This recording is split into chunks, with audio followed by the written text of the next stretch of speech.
Hello folks, welcome to the channel. If your File Explorer search bar is not working, then watch this video to fix it. The first thing we need to do is simply just press the Windows and the R button to open the Run dialog. And that's about it. We'll just do that and File Explorer search bar should start working. But if it doesn't, then you need to restart the Windows Explorer in the Task Manager. For that, we will go to Task Manager. And then we will look for Windows Explorer.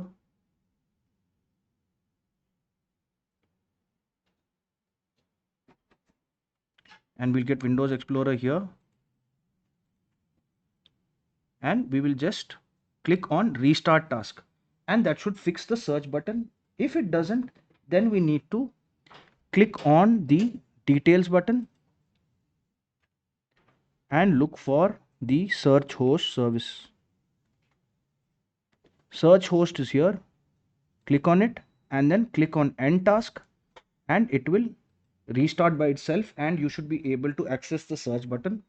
If none of these work, then just simply restart Windows and it should start working.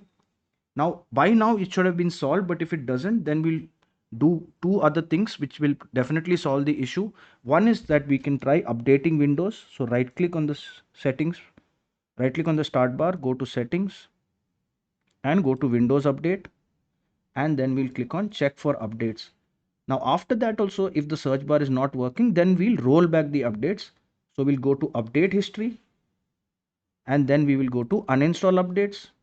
Now we will uninstall the update from which the search bar stopped working. So for example, if my search bar stopped working anyway in between the 30th of August to the 3rd of September here, then I know that this is the faulty update, and then I will click on the uninstall that update and I will uninstall, and then again I will restart my computer by going to the start button, clicking on the start button and the power key and clicking on restart, and this should fix the issue. Your search bar should start working.